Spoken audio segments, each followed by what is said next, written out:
हिमालय की नदियाँ खत्म हो गया है। आज प्रायद्वीपीय भारत की नदियाँ पढ़ेंगे हम।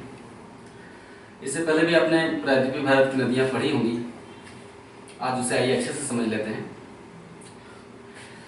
प्रायद्वीपीय भारत की नदियों को पढ़ने से पहले मैंने कुछ चित्र बनाए हैं, उसे समझ लीजिए।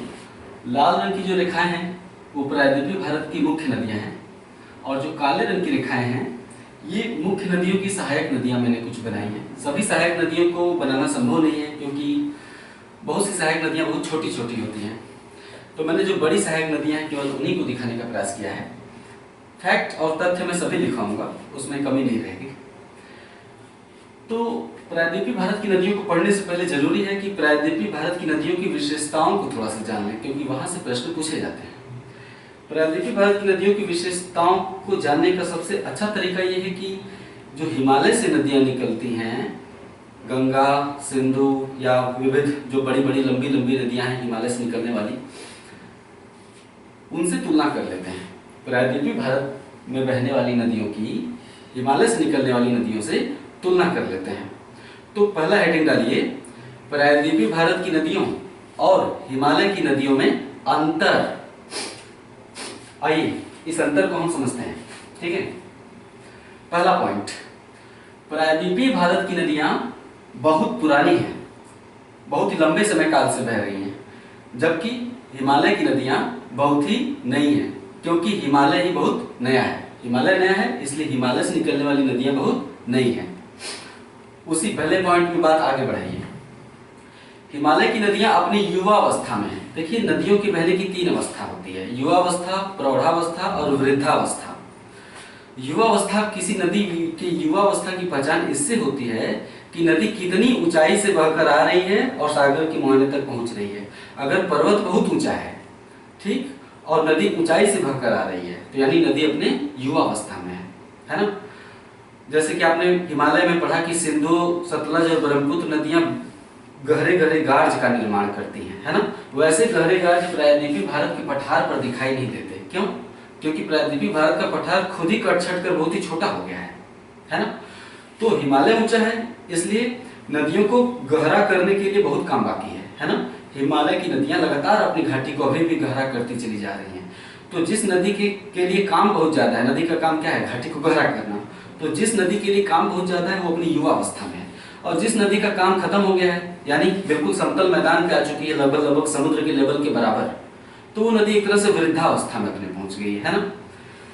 तो पहला पॉइंट मैंने लिखा है कि प्रायद्वीपीय भारत की नदियां बिल्कुल नई हैं और हिमालयी नदियां प्रायद्वीपीय भारत की नदियां पुरानी हैं और हिमालय की नदियां नई हैं। उसी में आगे बढ़ाइए। हिमालय की नदियां अपनी युवा अवस्था में हैं, अर्थात हिमालयी नदियां अभी भी अपनी घाटी को लगातार गहरा कर रही हैं, जबकि प्रायद्वीपीय भारत की नदियां अपनी प्रौढ़ावस्था में हैं। युवावस्था के बाद जो दूसरी अवस्था होती है, प्रायद्वीपीय भारत की नदियां अपनी प्रौढ़ावस्था में हैं। इसका मतलब ये है, जैसे बोल रहा हूं वैसे लिखते जाइए। इसका मतलब ये है कि प्रायद्वीपीय भारत की नदियां अपनी घाटी को गहरा करने का काम लगभग समाप्त कर चुकी हैं और आधार तल को प्राप्त कर चुकी हैं। किसी भी नदी का आधार तल क्या होता है? समुद्र तल। समुद्र तल का जो लेवल है वही नदी का आधार तल होता है। नदी अपना आधार तल प्राप्त कर चुकी है, इसका मतलब नदी अपनी घाटी को और ज्यादा गहरा नहीं कर सकती है। ओके, हिमालयी नदियां अभी भी गहरा कर रही हैं, जबकि प्रायद्वीपीय भारत की नदियां लगभग अपने आधार तल को प्राप्त कर चुकी हैं और अपनी घाटी को गहरा नहीं कर रही हैं। अगला अंतर, प्रायद्वीपीय हिमालय की जो नदियां हैं, ये है हिमालय, है ना। हिमालय की तीन श्रेणियां।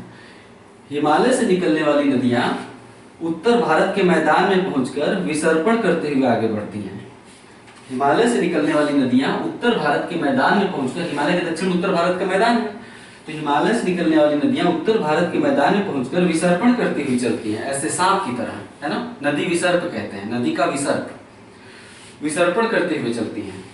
और कभी कभी हिमालयी नदियां विसर्पण करने के क्रम में अपना रास्ता भी बदल देती है। जैसे कोई नदी ऐसे चल रही है तो कभी कभी नदी अपना रास्ता इधर से बना लेती है, यानी पुराना जो रास्ता था ये वाला रास्ता नदी छोड़ देती है। विसर्प करते करते कभी कभी अपना रास्ता भी हिमालयी नदियां बदल देती हैं। उदाहरण के लिए कोसी नदी, हिमालय से निकलने वाली बिहार में, यहाँ पे पूर्वी हिमालय में, यहाँ बिहार है ना, बिहार से निकलने वाली जो कोसी नदी है कभी इधर से बहती है कभी इधर से बहने लगती है, अपना रास्ता ही बदल देती है कोसी नदी। यानी वो जिले जो बिल्कुल सूखे थे नदी से अचानक बाढ़ की चपेट में आ जाते हैं, है ना। तो मैंने बताया कि हिमालय से निकलने वाली नदियां उत्तर भारत के मैदान में विसर्प करती हैं और कभी कभी अपना रास्ता भी बदल देती हैं, जबकि प्रायद्वीपीय भारत की नदियां कठोर पठारी संरचना द्वारा नियंत्रित हैं। यह प्रायद्वीपीय भारत है ना। प्रायद्वीपीय भारत का ये वाला हिस्सा क्या है, ये वाला हिस्सा क्या है? प्रायद्वीपीय भारत का जो बीचों बीच तट को छोड़ दिया जाएगा, पूर्वी तट और पश्चिमी तट को, तो बीचों बीच वाला इलाका जो है वो पूरा पठारी है, चट्टानी है, ऊपर उठा हुआ है। तो ऐसे चट्टान पर नदी विसर्प नहीं कर सकती है। देखिए पूरा प्रायद्वीपीय पठार भारत पठार से भरा हुआ है, तो ऐसे चट्टान पर नदी कभी भी विसर्प नहीं कर सकती। नदी हमेशा मैदान में विसर्प करती है। मैदान में मुलायम मिट्टी होता है, नदी मुलायम मिट्टी को काटती हुई चलती है तो विसर्प कर लेती है। जबकि प्रायद्वीपीय भारत का पठार, प्रायद्वीपीय भारत पठारी है तो चट्टान है, चट्टान पर नदी विसर्प नहीं कर सकती, बल्कि उल्टे जो पठार होता है चट्टान, वो नदी के रास्ते को नियंत्रित कर देता है। यानी एक निश्चित घाटी में ही नदी बहने के लिए मजबूर रहती है, अपना रास्ता न बदल सकती है और नहीं विसर्प कर सकती है, क्योंकि संरचना स्ट्रक्चर बहुत ही कठोर होता है ना। तो दूसरा पॉइंट मैंने लिखवाया, हिमालयी नदियां रास्ता बदल देती हैं और विसर्प करती हैं, विसर्प करती हैं, कभी कभी रास्ता बदल देती है। जबकि प्रायद्वीपीय भारत की नदियां कठोर पठारी संरचना द्वारा नियंत्रित होने के कारण विसर्पण नहीं कर पाती। ठीक, प्रायद्वीपीय भारत की नदियों का मार्ग लगभग निश्चित होता है, यानी प्रायद्वीपीय नदियां अपनी निश्चित घाटियों में ही शुरू से लेकर अंत तक बहती हैं। ठीक, उसी में लिखिए, प्रायद्वीपीय भारत की नदियां अपने उद्गम से लेकर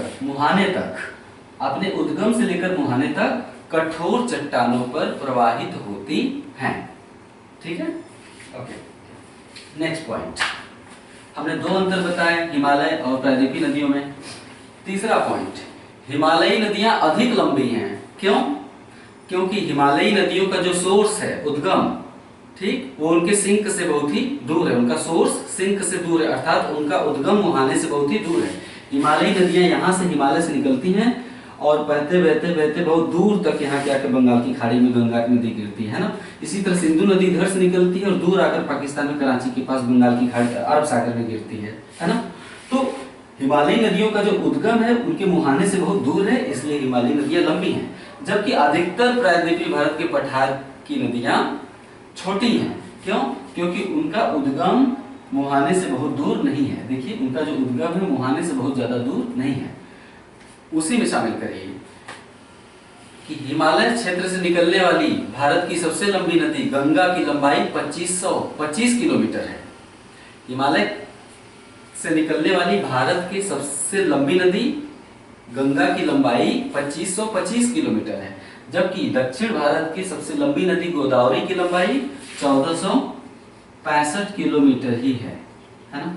ठीक, अंतर पढ़ रहे हैं आप, 1465 गोदावरी जो कि दक्षिण भारत की सबसे लंबी नदी है। चौथा अंतर, हिमालय से निकलने वाली नदियां वर्षवाहिनी हैं। हिमालय से निकलने वाली नदियां वर्षवाहिनी हैं। हिमालय से निकलने वाली नदियां वर्षवाहिनी हैं, अर्थात हिमालयी नदियों में वर्ष भर जल प्रवाह समुचित रूप से बना रहता है। वर्ष भर उनमें जल प्रवाह होता है हिमालयी नदियों में, क्योंकि हिमालयी नदियों के जल के दो स्रोत हैं। हिमालयी नदियों के जल के दो स्रोत हैं। कौन कौन से? पहला स्रोत है ग्लेशियर और दूसरा स्रोत है वर्षा जल। हिमालयी नदियों की जल के दो स्रोत हैं, ग्लेशियर और वर्षा जल। इसे आगे लिखवाने से पहले थोड़ा सा समझ लेना जरूरी है। यह है धरातल, है ना, जिसपे हम खड़े हैं। धरातल के ऊपर क्या है? वायुमंडल है। वायुमंडल की निचली परत को क्या कहते हैं? क्षोभ मंडल। सुनते जाइए और देखते जाइए। इसे लिख लेंगे यहीं पे तो ठीक रहेगा, अदरवाइज वायुमंडल में विश्व भूगोल में अलग से आपको पढ़ाऊंगा, कोई चिंता की बात नहीं है। तो वायुमंडल की छोटी सी विशेषता देख लीजिए, बड़ी ही रुचिकर और दिलचस्प विशेषता है। बहुत से लोग जानते हैं, बहुत से लोग नहीं जानते होंगे, ये उनके लिए। वायुमंडल की जो सबसे ऊपरी परत होती है उसे हम कहते हैं क्षोभ मंडल। क्षोभ मंडल, क्षोभ मतलब गुस्सा होता है, क्षोभ मतलब गुस्सा या नाराजगी। तो यहाँ हम क्षोभ मंडल की विशेषताएं नहीं बताएंगे, हम ये बताएंगे कि ग्लेशियर कैसे पर्वतों पर बन जाते हैं, पर्वतों पर ग्लेशियर कैसे बन जाते हैं, जिससे कि हिमालय की नदियों को वर्ष भर जल प्रवाह जल बना रहता है नदियों में। तो क्षोभ मंडल की जो ऊपरी सीमा है उसे कहते हैं क्षोभ मंडल सीमा। यह क्षोभ मंडल ऊपरी सीमा कहते हैं क्षोभ मंडल सीमा। क्षोभ मंडल जो वायुमंडल है, वायुमंडल की निचली परत क्षोभ मंडल, इसकी विशेषता है कि जैसे जैसे नीचे से ऊपर की ओर जाएंगे तापमान गिरता चला जाता है, तापमान कम होता चला जाता है। धरातल के पास सबसे अधिक गर्म, और जैसे जैसे आप ऊपर जाएंगे, आप पहाड़ों पे चढ़ते हैं तो ठंडी लगती है ना, क्यों लगती है? क्योंकि आप क्षोभ मंडल में ऊपर बढ़ रहे होते हैं, पहाड़ की ढाल के सहारे आप क्षोभ मंडल में ऊपर बढ़ रहे होते हैं। आप पहाड़ की ढाल के सहारे ऊपर चढ़ रहे हैं तो आप क्षोभ मंडल में ऊपर चढ़ रहे हैं। तो क्षोभ मंडल की विशेषता है कि नीचे से ऊपर जाने पर क्षोभ मंडल ठंडा होता चला जाता है, हवाएं ठंडी होती चली जाती हैं, अर्थात तापमान गिरता चला जाता है। ओके, अगर यहाँ पर तापमान 30 डिग्री सेल्सियस है तो ऊपरी सीमा पर तापमान गिरकर -2 डिग्री सेल्सियस भी हो सकता है, या -10 डिग्री सेल्सियस भी हो सकता है यहां से यहां जाने में। ठीक, हिमालय बहुत ही ऊंचा है, विश्व का सबसे ऊंचा पर्वत हिमालय। हिमालय की औसत ऊंचाई 6000 मीटर के लगभग है। ऐसे में हिमालय की ज्यादातर चोटियां 6000 मीटर से ऊंची हैं। हिमालय की अधिकतर चोटियां एवरेस्ट, कंचनजंगा, मकालू, मंसालू, धौलागिरी, अन्नपूर्णा, जो चोटियों के नाम मैंने लिखवाए थे, नंगा पर्वत, नामचा पर्वत, ये सभी चोटियां 6000 मीटर से ऊपर है। यानी यहाँ पर है ये चोटी, ये हिमालय है, ठीक है, ये हिमालय, और हिमालय की कुछ चोटियां उठकर और ऊपर चली गई हैं, है ना। और ये है 4000 मीटर की सीमा। क्षोभ मंडल में इसे हमने मान लिया 4400 मीटर। कितना? 4400 मीटर। तो क्षोभ मंडल में एक ऊंचाई पर एक ऊंचाई ऐसी आती है जिसे हम कहते हैं हिम रेखा। उस ऊंचाई को हम क्या कहते हैं? काल्पनिक रेखा, हिम रेखा। हिम रेखा के ऊपर जैसे ही आप जाएंगे तापमान बर्फीला हो जाता है। क्षोभ मंडल में 4400 मीटर पर हिम रेखा पाई जाती है। औसतन 4400 मीटर से ऊपर जाने पर हिम रेखा पाई जाती है। हिम रेखा अर्थात हिम रेखा के ऊपर अगर आप पानी ले जाएंगे तो पानी जल के रूप में न रहकर बर्फ में तब्दील हो जाएगा। क्यों? क्योंकि ठंडी बहुत ही बढ़ जाती है। यानी हिम रेखा की औसत ऊंचाई 4400 मीटर मानी जाती है और हिमालय की अधिकतर चोटियां 6000 मीटर से भी ज्यादा ऊंची हैं। ऐसे में हिमालय की हम क्या कह सकते हैं कि हिमालय की ज्यादातर चोटियां 6000 मीटर से ऊपर हैं, अर्थात हिमालय की अधिकतर चोटियां हिम रेखा से, यह हिम रेखा, अधिकतर चोटियां हिम रेखा से ऊपर उठी हुई हैं, जिसके परिणाम स्वरूप ये चोटियां हिम रेखा के ऊपर वर्ष भर हिमाच्छादित रहती हैं। इन पर वर्ष भर बर्फ की चादर ढकी रहती है, क्योंकि यहाँ वर्षा या जल बूंदें बर्फ के रूप में गिरती रहती हैं। समझे आप? क्षोभ मंडल में हिम रेखा के ऊपर जो भी हिमालय की चोटी पहुंचती है वो हिमाच्छादित हो जाती है, क्योंकि हिम रेखा के ऊपर है वो। अब आप समझे? अब जब सूर्य की किरणें पड़ती हैं तो ये जल पिघलता रहता है, धीरे धीरे पिघलता रहता है। इस यहाँ पर जो बर्फ का परत जमा है इस पे, वो पिघलता है तो नीचे घाटियों में आता है। घाटियों में आता है तो नदियों को जल की मात्रा प्राप्त होती है। नीचे जब बहकर जल नीचे आता है, आमतौर पे आपने नोटिस किया होगा जो गंगा नदी है उसमें जल की मात्रा बरसात आने के पहले ही बढ़ जाती है। आपसे सवाल पूछा जा सकता है कि गंगा नदी में जल की मात्रा कब बढ़नी शुरू हो जाती है? 4 विकल्प दे सकते हैं, खासकर आईएएस प्रश्न पत्र में। आईएएस का जो जीएस प्रश्न पत्र होता है, जानने लायक बात यह है कि बरसात आने के पहले ही गंगा में जल की मात्रा बढ़ जाती है। आप समझ गए होंगे, क्योंकि मार्च आते आते गर्मी बढ़ने लगती है, अप्रैल में और बढ़ जाती है, मई तक आते आते गर्मी चरम पर पहुंच जाती है। ठीक है, तो जब गर्मी चरम पर मई तक आते आते पहुंच जाती है तो ये जो ग्लेशियर हैं बहुत तेजी से पिघलते हैं तो गंगा नदी में जल की मात्रा लबालब भर जाती है। देखने में आश्चर्य लग सकता है कि बरसात तो हुआ नहीं, गंगा नदी में जल की मात्रा कहां से अचानक बढ़ गई। वो ग्लेशियरों का जल होता है जो नदियों को प्राप्त होता है, और नदियां जल के लिए बरसात पर निर्भर नहीं रहती, बिना वर्षा के भी उनमें जल समुचित बना रहता है। अब आप समझ गए? ठीक है। वर्षा कब होती है? केरल में मानसून 1 जून को आता है लगभग, और उत्तर भारत तक आते आते उत्तर भारत के मैदान तक उसे 20-22 जुलाई हो जाता है, 20-22 जुलाई तक, है ना। तो ऐसी स्थिति में तो होना ही चाहिए था कि अप्रैल मई जून तक आते आते नदियों को सूख जाना चाहिए था, क्योंकि गर्मी बहुत बढ़ जाती है, लेकिन सूखती नहीं है, क्योंकि ग्लेशियरों का जल उन्हें जैसे जैसे गर्मी बढ़ती है तो ग्लेशियरों का आशीर्वाद प्राप्त होने लगता है, जल मिलने लगता है हमें अप्रैल मई जून तक। अब आप समझ गए? तो मैं ये पॉइंट लिखवा रहा था कि हिमालय की नदियां वर्षवाहिनी है, सतत रूप से वर्ष भर उनमें जल की मात्रा बनी रहती है, क्योंकि हिमालयी नदियों के जल के 2 स्रोत हैं। पहला ग्लेशियर, दूसरा वर्षा जल। उसी में नीचे आगे लिखिए, नीचे कि हिमालय की अधिकांश चोटियां 6000 मीटर से भी ऊंची हैं, जबकि हिम रेखा की ऊंचाई लगभग 4400 मीटर होती है, जबकि क्षोभ मंडल में अर्थात वायुमंडल में हिम रेखा की ऊंचाई 4400 मीटर होती है। ऐसे में हिमालय की जो भी चोटी हिम रेखा से ऊपर उठी हुई है उस पर बर्फ पाया जाता है, वो चोटी हिमाच्छादित रहती है। ठीक, नेक्स्ट उसी में आगे जारी रखिए कि वास्तव में हिमालय की चोटियों पर पाए जाने वाले इन ग्लेशियरों का जल ही हिमालय की नदियों का मुख्य स्रोत है।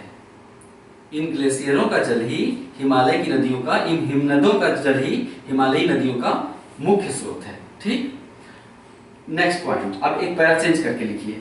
जबकि प्रायद्वीपीय नदियां वर्षवाहिनी नहीं होकर मौसमी हैं, अर्थात वर्ष के कुछ ही महीनों में इनमें जल की मात्रा बनी रहती है, अन्य महीनों में या तो जल की मात्रा बहुत घट जाती है या बहुत ही सूख जाती है, क्योंकि प्रायद्वीपीय नदियों को केवल वर्षा जल पर निर्भर रहना पड़ता है।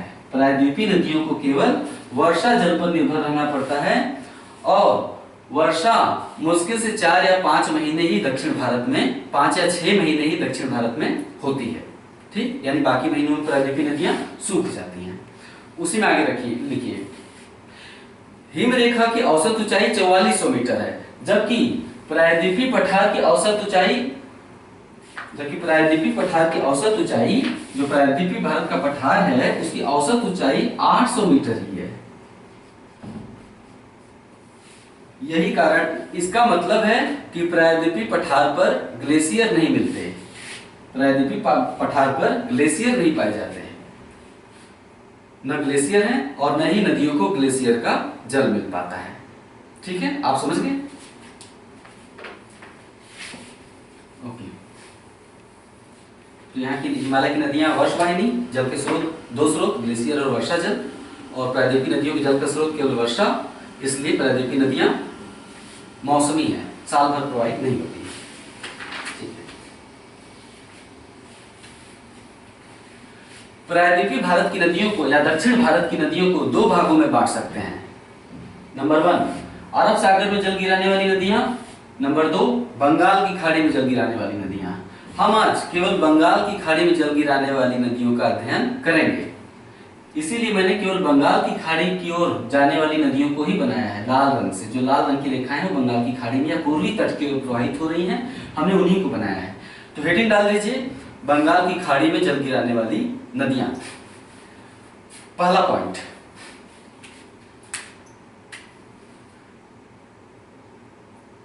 बंगाल की खाड़ी में जल गिराने वाली या पूर्वी तट पर प्रवाहित होने वाली दक्षिण भारत की नदियों का उत्तर से दक्षिण की ओर क्रम इस प्रकार है। बंगाल की खाड़ी में या पूर्वी तट पर जल गिराने वाली दक्षिण भारत की नदियों का उत्तर से नॉर्थ, उत्तर से दक्षिण की ओर क्रम इस प्रकार है। डैश देखते जाइए, इस क्रम को मैं क्रम बता रहा हूं, आप देख भी रहे हैं। दामोदर, ये वाली जो रेखा है ऊपर से नीचे आई है, ये तो हुगली नदी है। हुगली नदी को नहीं लिखना है, हुगली तो हिमालय की नदी है ना, गंगा से अलग हो जाती है। तो उत्तर में सबसे जो नदी है दामोदर है। दामोदर, स्वर्ण रेखा, बैतरणी नदियों के सामने हमने रेखा खींच दी है और उनका नाम लिख दिया है। आप रेखाओं को देखकर समझ सकते हैं कि ये नदी का नाम किस के लिए है, कौन सी रेखा के लिए है। तो दामोदर, स्वर्ण रेखा, वैतरणी, ब्राह्मणी, महानदी, गोदावरी, कृष्णा, पेन्नार, कावेरी, वैगाई, ताम्रपर्णी। आपको इस क्रम को याद करना पड़ेगा, याद नहीं करना पड़ता है। मैप को आप 2-3 बार अपने रूम में टंगे मानचित्र को, एटलस को 2-3 बार ध्यान से देख लेंगे ना, तो ये हमेशा के लिए याद हो जाता है। खासकर मैं जो लिखवा रहा हूँ उसे अगर लिख के आप एक बार एटलस को पढ़ लिए, एक बार आप लिख कर उससे एटलस देखते हुए पढ़ लिए, तो आपको जिंदगी भर नहीं भूलेगा। ये जो क्रम है उत्तर से दक्षिण की ओर, तो इस क्रम को आप लिख लीजिएगा जरूर से। कहीं भी 3-4 नदियों का क्रम दे देता है, चाहे आईएएस का एग्जाम हो, चाहे पीसीएस का, चाहे छोटी छोटी वर्ल्ड एग्जाम्स हो, हमेशा इस क्रम को पूछ लिया जाता है ना। तो आइए स्टार्ट करते हैं। हेडिंग डालिए दामोदर नदी। पहला नंबर 1 इसमें लिखिए दामोदर नदी छोटा नागपुर पठार के बीचों बीच भ्रंश घाटी में पूर्व की ओर प्रवाहित होते हुए हुगली नदी में मिल जाती है। अर्थात दामोदर नदी प्रत्यक्ष रूप से बंगाल की खाड़ी में न गिरकर हुगली नदी के माध्यम से अपना जल बंगाल की खाड़ी में गिराती है। ठीक है।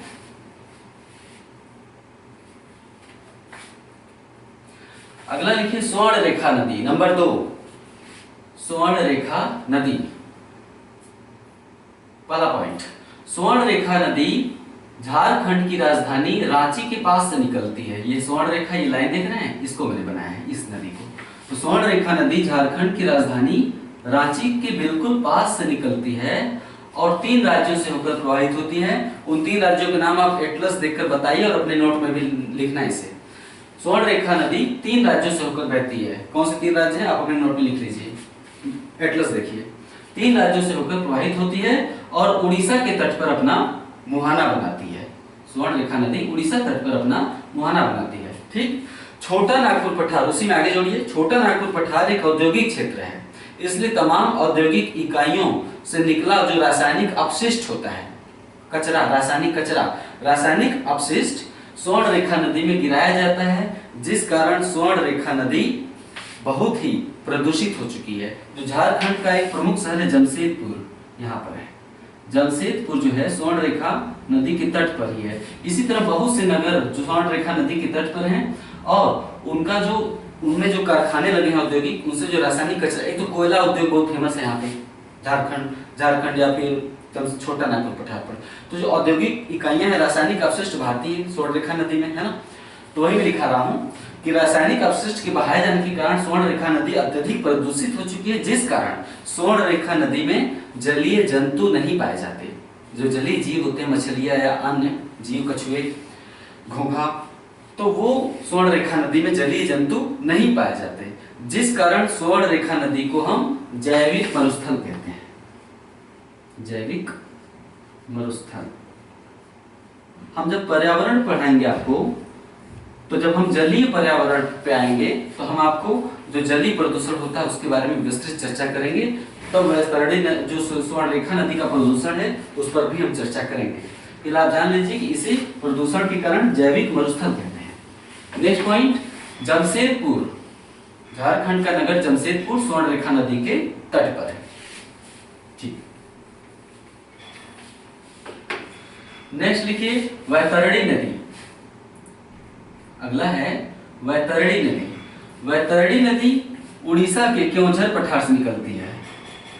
वैतरणी नदी उड़ीसा के, यहाँ केओंझर पठार, उड़ीसा का केओंझर पठार से निकलती है और उड़ीसा तट पर गिरती है। इसकी इतनी खास बात है। ओके। अगला लिखिए ब्राह्मणी नदी। वैतरणी के दक्षिण में ब्राह्मणी नदी है, ये देख रहे हैं। पहला पॉइंट, ब्राह्मणी नदी भी रांची के समीप से निकलती है। ब्राह्मणी नदी भी रांची के समीप से निकलती है और उड़ीसा तट पर मुहाना बनाती है।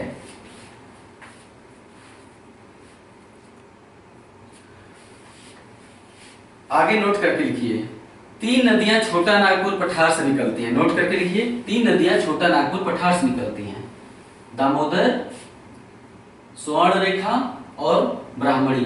दामोदर, स्वर्ण रेखा और ब्राह्मणी, ये तीनों नदियां छोटा नागपुर पठार से निकलती हैं, जबकि वैतरणी नदी छोटा नागपुर पठार से न निकलकर उड़ीसा के क्योंझर पठार से निकलती है। इस अंतर को जानना जरूरी था। आपसे 4 विकल्प दे दिया जाएगा। आईएएस एग्जाम में ऐसे खास रूप से पूछा जाता है फंसाने के लिए कि निम्नलिखित में से कौन सी नदी छोटा नागपुर पठार से नहीं निकलती है। अब आप कंफ्यूज, जब लोग कहते हैं कि बड़ा ही टफ सवाल पूछा था, सवाल टफ नहीं होता है, बस ध्यान से देखने की कमी होती है। तो दामोदर स्वर्णरेखा ब्राह्मणी नदियां छोटा नागपुर पठार से, जबकि वैतरणी नदी उड़ीसा के क्योंझर पठार से निकलती है। वैतरणी नदी पूरी तरह से उड़ीसा की नदी है और केवल उड़ीसा में ही प्रवाहित होती है वैतरणी नदी। ओके, नेक्स्ट अगला हेडिंग डालिए महानदी।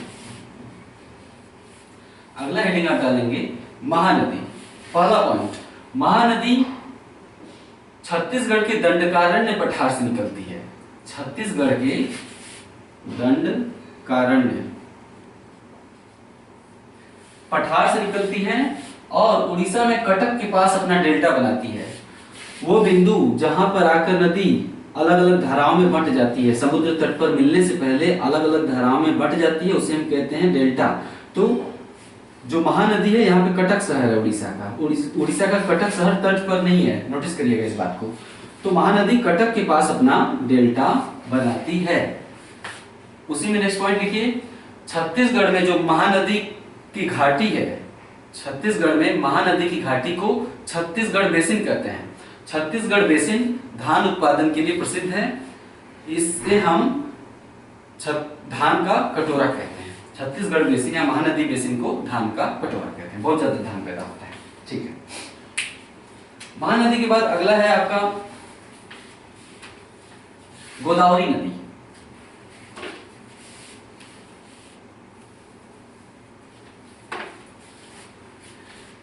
गोदावरी नदी, पहला पॉइंट, गोदावरी नदी दक्षिण भारत की सबसे लंबी नदी है। इसकी लंबाई 1465 किलोमीटर है। गोदावरी को बूढ़ी गंगा भी कहते हैं। गोदावरी नदी को बूढ़ी गंगा भी कहते हैं। ठीक, नेक्स्ट पॉइंट, गोदावरी नदी महाराष्ट्र में, गोदावरी नदी महाराष्ट्र में पश्चिमी घाट पहाड़ी पर स्थित नासिक के त्रयंबक नामक स्थान से निकलती है। गोदावरी नदी महाराष्ट्र में पश्चिमी घाट पहाड़ी पर स्थित नासिक के त्रयंबक नामक स्थान से निकलती है और 3 राज्यों में प्रवाहित होती है, महाराष्ट्र, तेलंगाना, आंध्र प्रदेश। महाराष्ट्र, तेलंगाना और आंध्र प्रदेश, 3 राज्यों से गोदावरी नदी प्रवाहित होती है। गोदावरी नदी विजयवाड़ा के पास अपना डेल्टा बनाती है। राजमुंद्री। गोदावरी नदी राजमुंद्री के पास अपना डेल्टा बनाती है। ये स्पॉट देखने काले कलर का, यहाँ बहती हुई आती है और इसके पास विभिन्न धाराओं में बट जाती है, तो राजमुंद्री के पास अपना डेल्टा बनाती है।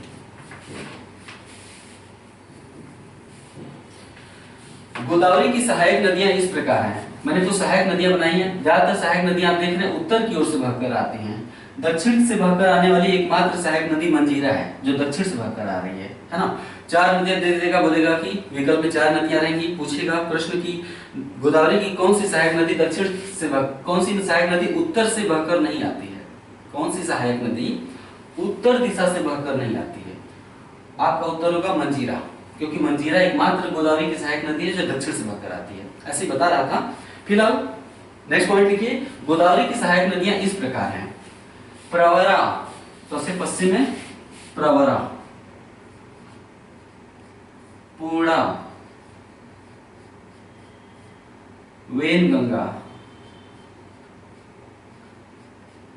पेनगंगा, प्राणहिता,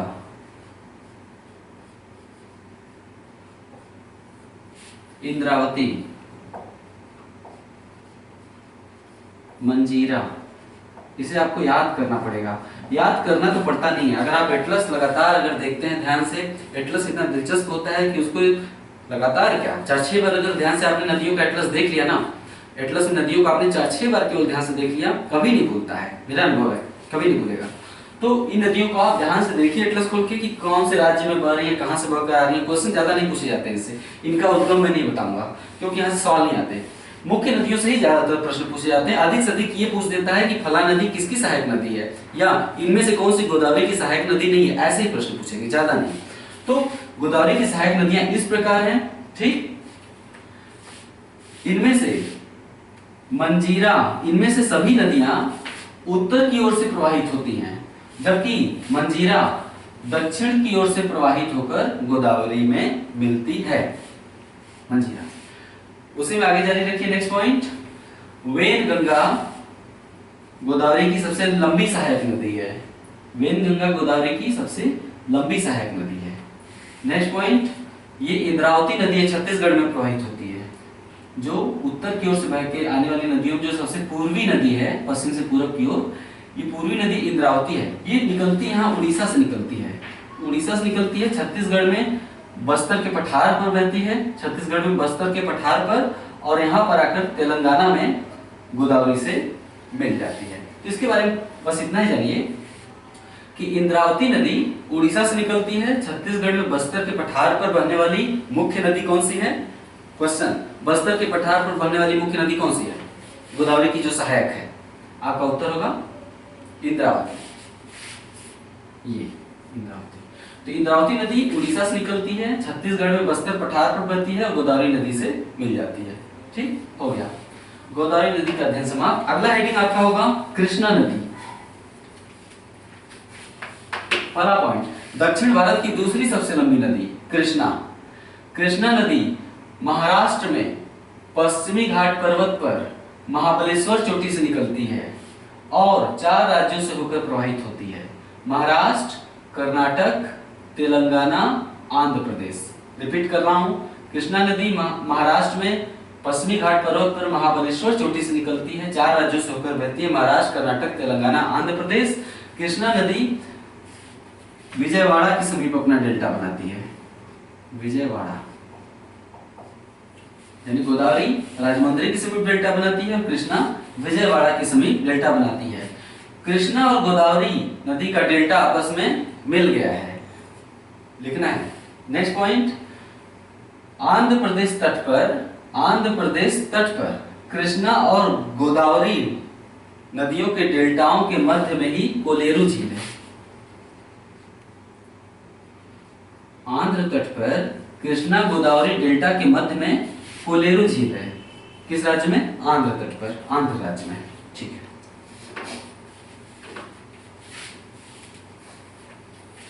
कृष्णा की सहायक नदियां इस प्रकार हैं, तुंगभद्रा,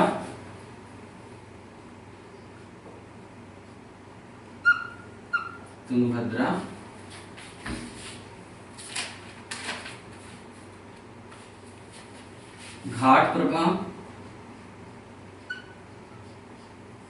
मालप्रभा,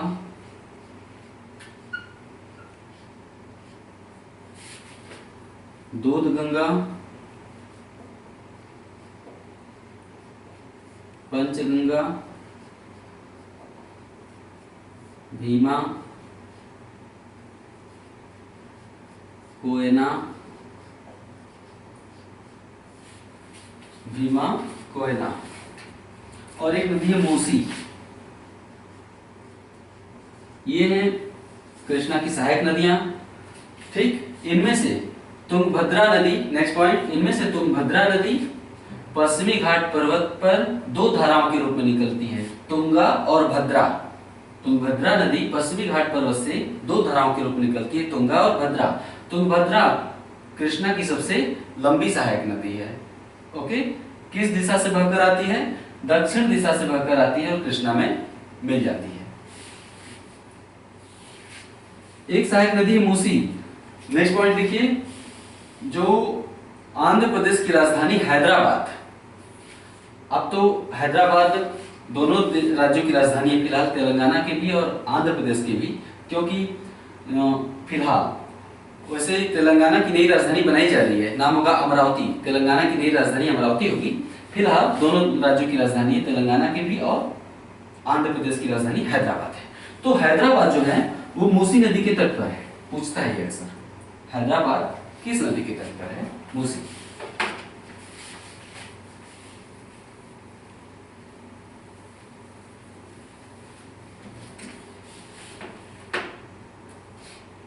अगली नदी है पेन्नार, ये है पेन्नार। पहला पॉइंट, पेन्नार कावेरी और कृष्णा नदियों के मध्य में है। कृष्णा, अब पेन्नार एक महत्वपूर्ण नदी आंध्र प्रदेश में बहने वाली, तो किन दो नदियों के बीच इसका लोकेशन, इसको ध्यान में रखिएगा क्योंकि छोटी नदी है इसलिए इसका लोकेशन भूल जाता है। तो कृष्णा और गोदावरी नदियों के मध्य में है। पेन्नार कर्नाटक में कोलार नामक स्थान से निकलती है। कर्नाटक में सोने की खान है ना कोलार, तो पेन्नार नदी कर्नाटक के कोलार से ही निकलती है और आंध्र प्रदेश में अपना मुहाना बनाती है। ठीक, नेक्स्ट पॉइंट, अगला हेडिंग डालिए कावेरी नदी। कावेरी नदी का अध्ययन करते हैं। कावेरी नदी कर्नाटक में पश्चिमी घाट पर्वत पर ब्रह्मगिरी पहाड़ी से निकलती है। कावेरी नदी पश्चिमी घाट, कर्नाटक में पश्चिमी घाट पर्वत पर ब्रह्मगिरी या पुष्पगिरी पहाड़ी से निकलती है और दो राज्यों में बहती है, कर्नाटक और तमिलनाडु। कावेरी नदी दो राज्यों में बहती है, कर्नाटक, फिर यहाँ घुस आती है तमिलनाडु में। कावेरी नदी को दक्षिण गंगा या दक्षिण भारत की गंगा कहते हैं। गोदावरी को बूढ़ी गंगा और कावेरी नदी को दक्षिण गंगा या दक्षिण भारत की गंगा भी कहते हैं। कावेरी नदी की जो घाटी है पूरी यहाँ उद्गम से लेकर मुहाने तक, कावेरी नदी की घाटी अर्थात उसके आसपास का जो थाला वाला इलाका है, ये जो थाला वाला इलाका है, नदी बीचों बीच प्रवाहित होती है ना, तो आसपास जो थाला वाला इलाका होता है बेसिन नुमा, उसे हम कहते हैं नदी की घाटी। तो कावेरी नदी की घाटी धान उत्पादन के लिए प्रसिद्ध है, इसलिए कावेरी नदी की घाटी को या कावेरी नदी के प्रवाह क्षेत्र को rice bowl of South India कहते हैं। Rice bowl of South India अर्थात दक्षिण भारत के धान का कटोरा कहते हैं। किसको? कावेरी नदी की घाटी को, धान उत्पादन के लिए फेमस है। ठीक है, हालांकि कावेरी नदी दो राज्यों से ही प्रवाहित होती है, कर्नाटक और तमिलनाडु, लेकिन कावेरी का जो जल ग्रहण क्षेत्र है 4 राज्यों में विस्तृत है। कावेरी का जो जल ग्रहण क्षेत्र है, एक नदी अकेले नहीं बहती है, बहुत सी सहायक नदियां उसमें अपना योगदान देती हैं, अर्थात अपना जल गिराती हैं। अगर ये सहायक नदियां इसमें अपना जल न गिराती तो मुख्य नदी में जल की मात्रा नहीं बनी रहती, सूख जाती। एक ऐसा मौसम आता कि सूख जाती। तो बहुत सी नदियां उसमें योगदान देती हैं, तो वो पूरा क्षेत्र जहां से नदियां बहकर आती हैं उसमें योगदान देती है, उसे हम जल ग्रहण क्षेत्र कहते हैं। तो हालांकि कावेरी नदी 2 ही राज्यों से बहती है, लेकिन कावेरी नदी का जल ग्रहण क्षेत्र 4 राज्यों में विस्तृत है, तमिलनाडु, कर्नाटक, केरला, आंध्र प्रदेश। हालांकि अब आंध्र प्रदेश का विभाजन हो गया है, लेकिन अभी हम इसे 4 ही राज्यों के रूप में जान रहे हैं, क्योंकि जो जल विवाद पढ़ाना चाहता हूं मैं कि किन राज्यों के मध्य रहता था। तो 4 राज्यों में इसका जल ग्रहण क्षेत्र है, तमिलनाडु, केरल, आंध्र प्रदेश, कर्नाटका। यही कारण है कि कावेरी नदी जल विवाद, जिसका बहुत ही पुराना इतिहास रहा है, कावेरी नदी जल विवाद का एक पुराना इतिहास रहा है, और यह विवाद 4 राज्यों के मध्य रहा है। अक्सर पूछ लेता है किन 4 राज्यों के मध्य रहा है? तमिलनाडु, केरला, कर्नाटक, आंध्र प्रदेश के मध्य रहा है। अब नया राज्य तेलंगाना है तो 5 राज्य हो जाएंगे, 5 राज्यों के मध्य विवाद होगा जल के लिए, है ना, क्योंकि जो इसकी सहायक नदियां हैं इन 4-5 राज्यों से बहकर आती हैं, कावेरी की सहायक नदियां। समझ गए आप? ठीक है, कावेरी की सहायक नदियों के नाम इस प्रकार हैं। शिमसा, कावेरी की सहायक नदियां अपेक्षाकृत बार बार पूछता है। शिमसा, अर्कावती, हेमवती, अमरावती,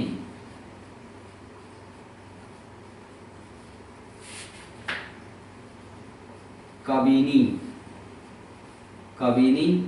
भवानी, लक्ष्मण तीर्थ,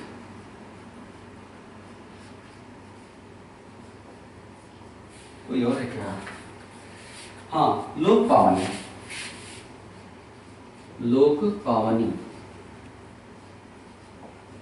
कावेरी की सहायक नदियां शिमसा, अर्कावती, हेमवती, अमरावती, काबिनी, भवानी, लक्ष्मण तीर्थ, लोक पावनी, है ना। इनका नाम बड़ा ही रुचिकर और दिलचस्प है। तो अक्सर जैसे देखने में लग रहा है कि किसी न किसी देवी के नाम पर है, चूंकि इसका धार्मिक महत्व बहुत ज्यादा है। कावेरी का ये दक्षिण गंगा है, दक्षिण भारत की गंगा है, तो इससे मिलने वाली सहायक नदियों का नाम भी ज्यादातर किसी देवी के नाम पर है, इस जो फीमेल गॉडेस होती है, ठीक है। तो सिमसा, अर्कावती, हेमवती, अमरावती, काबिनी, भवानी, लक्ष्मण तीर्थ, लोकपावनी, ये कावेरी की सहायक नदियां हैं।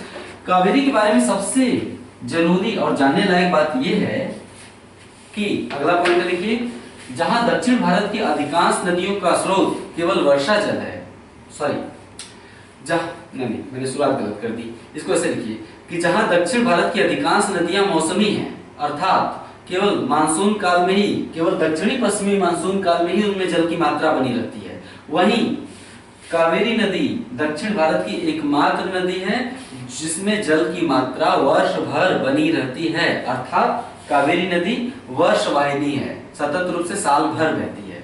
कारण, क्योंकि कावेरी नदी के जल के दो स्रोत हैं, क्योंकि कावेरी नदी को वर्षा जल दो स्रोतों से प्राप्त होता है, ऐसे लिखिए, क्योंकि कावेरी नदी को वर्षा जल दो स्रोतों से प्राप्त होता है, दो स्रोतों से प्राप्त होता है। पहला, ऊपरी जल ग्रहण क्षेत्र में, ऊपरी जल ग्रहण क्षेत्र में दक्षिणी पश्चिमी मानसून से। दूसरा, निचले जल ग्रहण क्षेत्र में, निचले जल ग्रहण क्षेत्र में अर्थात कोरोमंडल तट पर, अर्थात कोरोमंडल तट पर उत्तर पूर्वी मानसून से, उत्तर पूर्वी मानसून से। हमने बोला कि कावेरी नदी में वर्षा जल के दो स्रोत हैं, ऊपरी जलग्रहण क्षेत्र में दक्षिणी पश्चिमी मानसून से और निचले जलग्रहण क्षेत्र में अर्थात कोरोमंडल तट पर उत्तर पूर्वी मानसून से। लिख लिया आपने? पहले से लिख लीजिए, ठीक है, नहीं लिखे तो लिख लीजिएगा। आप समझिए कैसे। भारत में वर्षा दो ऋतुओं में होता है, एक तो गर्मी में होता है जिसे हम बरसात कहते हैं, है ना, वर्षा काल उसी को कहते हैं। गर्मी के बाद जो जून या जुलाई से प्रारंभ होता है, तो भारत में गर्मी में जो वर्षा होती है वो अरब सागर से हवाएं बहकर आती हैं, तो अरब सागर से बहकर इधर से आती हैं, तो इसलिए ये दिशा कौन सी है, इधर पश्चिम है और नीचे क्या है, दक्षिण है, दक्षिण पश्चिम। तो अरब सागर से बहकर आने वाली जो आर्द्र या गीली या भीगी हवाएं हैं जो पानी लिए रहती हैं, उन्हें हम कहते हैं दक्षिणी पश्चिमी मानसून, है ना। तो दक्षिणी पश्चिमी मानसून सबसे पहले पश्चिमी घाट से टकराता है, तो पश्चिमी घाट से ही तो कावेरी निकल रही है, तो दक्षिणी पश्चिमी मानसून पश्चिमी घाट से टकराकर ढेर सारी वर्षा करता है। तो कावेरी नदी को दक्षिणी पश्चिमी मानसून से भी वर्षा प्राप्त हो रही, क्योंकि कावेरी नदी पश्चिमी घाट से निकल रही है, तो पश्चिमी घाट पर वर्षा होती है, इसलिए कावेरी नदी को एक तरफ तो दक्षिणी पश्चिमी मानसून से वर्षा प्राप्त हो रही है, दूसरे कावेरी नदी को उत्तर पूर्वी मानसून से भी वर्षा प्राप्त हो रही है। कैसे? ठंडी के दिनों में दक्षिण भारत में केवल एक जगह वर्षा होती है, शीतकाल में पूरे दक्षिण भारत में केवल कोरोमंडल तट, यहाँ पूर्वी घाट के पूर्व में जो कोरोमंडल तट का इलाका है ना तमिलनाडु में, ये पूरा मैदान है, मैदानी क्षेत्र पूर्वी घाट के पूर्व में, इसे हम कहते हैं कोरोमंडल तट। तो ठंडी के दिनों में एक हवाएं बंगाल की खाड़ी के ऊपर से बहकर आती हैं, इन हवाओं को क्या कहते हैं, उत्तर पूर्वी मानसून। इधर उत्तर है और इधर ये उत्तर और इधर क्या है, पूर्व, तो बीचों बीच दिशा जो है उसे हम कहते हैं उत्तर पूर्व। तो उत्तर पूर्व की तरफ से जो हवाएं बहकर आती हैं उसे हम कहते हैं उत्तर पूर्वी मानसून, ठीक है। तो पूरे दक्षिण भारत में केवल तमिलनाडु के कोरोमंडल तट पर ही शीतकाल में वर्षा होती है। तमिलनाडु के कोरोमंडल तट पर शीतकाल में होने वाली वर्षा उत्तर पूर्वी मानसून से होती है। लिखते जाइए, उत्तर पूर्वी मानसून बंगाल की खाड़ी से बहकर आता है, इसलिए इसमें नमी की पर्याप्त मात्रा बनी रहती है, समुद्र के ऊपर से बहकर आता है इसलिए नमी की पर्याप्त मात्रा रहती है। जब उत्तर पूर्वी मानसून तमिलनाडु में पूर्वी घाट से टकराता है तो कोरोमंडल तट पर ठंडी के दिनों में भी पर्याप्त वर्षा हो जाती है। उल्लेखनीय है कि उत्तर पूर्वी मानसून किसी अन्य राज्य में पूर्वी घाट से नहीं टकरा पाता, यानी उड़ीसा आंध्र प्रदेश में समानांतर निकल जाता है, पूर्वी घाट के समानांतर, लेकिन तमिलनाडु में पूर्वी घाट से टकराकर कोरोमंडल तट पर वर्षा करता है। इस बात को ये लिख लीजिए, मैं मानसून अलग से पढ़ाऊंगा, जो मैंने बोला उसे लिख लीजिए, ठीक है। तो मैंने बोला कि कावेरी नदी को वर्षा जल दो स्रोतों से प्राप्त होता है, दक्षिण पश्चिमी मानसून से और उत्तर पूर्वी मानसून से, है ना। जबकि गोदावरी कृष्णा को देखिए, गोदावरी कृष्णा को दक्षिणी पश्चिमी मानसून से तो या दक्षिणी पश्चिमी मानसून काल में वर्षा प्राप्त होती है, लेकिन उत्तर पूर्वी मानसून से इन दोनों नदियों को वर्षा नहीं मिल पाती। क्यों? क्योंकि टकरा नहीं पाता पूर्वी घाट से। देखिए साथ साथ निकल जा रहा है दक्षिण की ओर, और यहाँ पे आएगा, यहाँ पूर्वी घाट से धड़ाम से टकराएगा, टकराकर हवाएं ऊपर उठेंगी, पहाड़ से टकराकर ऐसे ऊपर उठती हैं, और जैसे जैसे हवाएं ऊपर उठती जाएंगी पूर्वी घाट से टकराकर वर्षा होती जाएगी। हवाएं पहाड़ से टकराकर जब ऊपर उठती है तो वर्षा का मैकेनिज्म क्या है, क्यों वर्षा होने लगती है पहाड़ से टकराने पर, ये मैकेनिज्म हम वर्षा वाले चैप्टर में अलग से पढ़ाएंगे। फिलहाल आप यहाँ लिख लीजिए कि कावेरी नदी की वर्षा के कावेरी नदी के लिए वर्षा जल के दो स्रोत हैं, ये दोनों स्रोत मैंने लिख डाले हैं। ये हो गया। इससे निष्कर्ष क्या निकला कि कावेरी नदी में वर्ष भर जल की मात्रा बनी रहती है, ऊपरी जलग्रहण क्षेत्र में इससे और निचले जलग्रहण क्षेत्र में इससे। इसे ऊपरी जलग्रहण क्षेत्र क्यों कहते हैं? क्योंकि पश्चिमी घाट से जब निकलती है तो प्रायद्वीपीय भारत के पठार का ढाल कैसा है? प्रायद्वीपीय भारत के पठार का ढाल ऐसा है ना। तो अगर कावेरी नदी यहां से निकल रही है तो पश्चिम वाले इलाके को हम कहेंगे ऊपरी जलग्रहण क्षेत्र और पूर्वी वाले इलाके को कहेंगे निचला जलग्रहण क्षेत्र। ये ऊपरी है और ये निचला जलग्रहण। ऊपरी जलग्रहण क्षेत्र में दक्षिणी पश्चिमी मानसून से, निचले जलग्रहण क्षेत्र में अर्थात कोरोमंडल तट पर उत्तर पूर्वी मानसून से। मैंने इतना ज्यादा जो बकबक किया इसलिए कि आपको समझ में आ जाए। सुना करिए, उबा मत करिए। कभी कभी हो सकता है मैं ज्यादा बोल देता हूँ समझाने के क्रम में, लेकिन इसे खासकर नए अभ्यर्थी सुनेंगे तो निश्चित रूप से ज्यादा लाभ मिलेगा। ठीक है, अगली नदी है वैगाई नदी। दो नदियां बची हैं, वैगाई और ताम्रपर्णी। दो लाइन लिख लीजिए, चैप्टर खत्म। ठीक है, वैगाई नदी तमिलनाडु में वरुषनाथ पहाड़ी से निकलती है। यहाँ तमिलनाडु की एक पहाड़ी है वरुषनाथ, है ना, पूर्वी घाट की ही एक पहाड़ी है वरुषनाथ। तो वैगाई नदी तमिलनाडु में, आप एटलस खोल के देखिए जो फिजिकल मैप है उसमें यहाँ वरुषनाथ पहाड़ी है। तो वैगाई नदी तमिलनाडु के वरुषनाथ पहाड़ी से निकलती है। मदुरई वैगाई नदी के तट पर है। खास बात है कि मदुरई बहुत ही पुराना शहर है भारत का। जैसे वाराणसी, बनारस भारत का एक बहुत ही पुराना शहर है, उसी तरह दक्षिण भारत के सबसे प्राचीन शहरों में से एक है मदुरै या मदुरई। तो मदुरई कावेरी के तट पर नहीं है, ये गलती मत करिएगा। मदुरई वैगाई नदी के तट पर है। ठीक, तो वैगाई के तट पर मदुरै है। वैगाई नदी रामेश्वरम के पास है ना। ये देखिए यहाँ पे रामेश्वरम द्वीप है, इसे दूसरा नाम क्या देते हैं? रामेश्वरम द्वीप को उत्तर में बताइए। यहाँ पे रामेश्वरम द्वीप को दूसरा नाम क्या देते हैं? तो वैगाई नदी रामेश्वरम के पास अपना मुहाना बनाती है, पाक की खाड़ी में या पाक जलडमरू में। एक लाइन में अगर बोले तो वैगाई नदी वरुषनाथ पहाड़ी से निकलती है और पाक की खाड़ी में रामेश्वरम द्वीप के पास अपना मुहाना बनाती है, पाक की खाड़ी में, पाक जल संधि में। आप एटलस खोल के देखिए, यहाँ पे पाक जल संधि है। और ताम्रपर्णी नदी कार्डामम पहाड़ी है। यहाँ पे क्या है? कार्डामम हिल है ना, कार्डामम पहाड़ी। पश्चिमी घाट की सबसे दक्षिणी पहाड़ी क्या है? कार्डामम या इलायची पहाड़ी। इलायची पहाड़ी पर एक चोटी है, यहाँ पर इलायची पहाड़ी पर एक चोटी है, चोटी का नाम है अगस्त्यमलाई चोटी।